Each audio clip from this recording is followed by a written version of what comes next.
Assalamualaikum warahmatullahi wabarakatuh. Perkenalkan, nama saya Haikal Hafizi, NIM 225333617 dari kelas TI 3C. Saya di sini akan menjelaskan sedikit materi yang saya rangkum, yaitu modul 3 tentang Basic Switch and Device Configuration.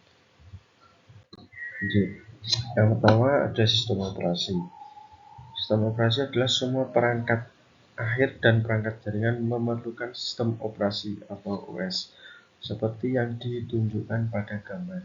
Bagian OS yang berinteraksi langsung dengan perangkat keras komputer disebut kernel. Bagian yang berinteraksi dengan aplikasi dan pengguna dikenal sebagai sel. Pengguna dapat berinteraksi dengan sel menggunakan antarmuka baris perintah atau CLI atau antarmuka pengguna garis GUI. Selanjutnya GUI. GUI atau antarmuka pengguna grafis memungkinkan pengguna berinteraksi dengan sistem menggunakan lingkungan ikon grafis, menu, dan jendela. GUI lebih mudah digunakan dan memerlukan lebih sedikit pengetahuan tentang struktur perintah dasar yang mengendalikan sistem. Karena alasan ini, sebagian besar pengguna mengandalkan lingkungan GUI. GUI mungkin tidak selalu dapat menyediakan semua fitur yang tersedia pada CLI.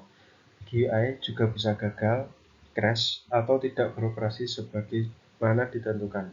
Karena alasan ini, perangkat jaringan biasanya diakses melalui CLI. CLI kurang intensif sumber daya dan sangat stabil jika dibandingkan dengan GUI. Selanjutnya, iOS Navigation.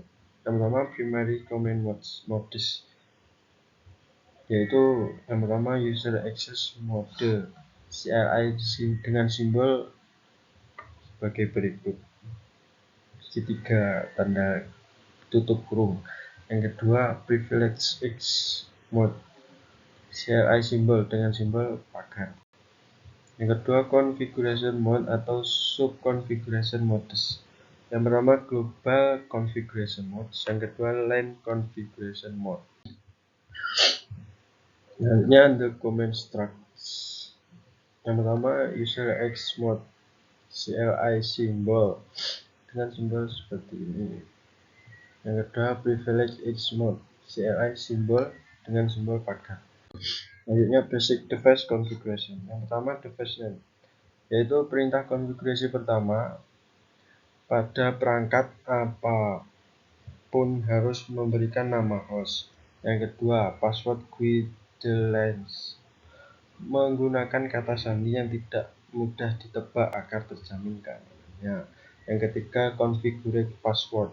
Yang pertama, mengamankan akses user X mode. Yang kedua, menggunakan akses privilege X mode. Yang kedua, save configuration. Yang selanjutnya, maksudnya configuration, save configuration. Configuration files. Yang pertama, startup config. Yang kedua, running config. Yang ketiga, untuk menyimpan perubahan pada konfigurasi yang sedang dijalankan. Port and address.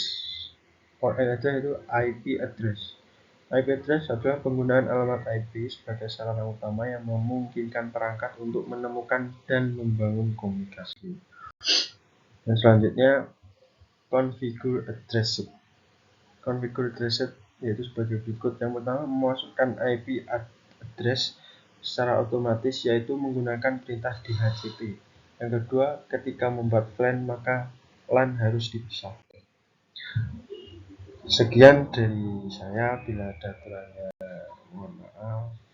Assalamualaikum warahmatullahi wabarakatuh.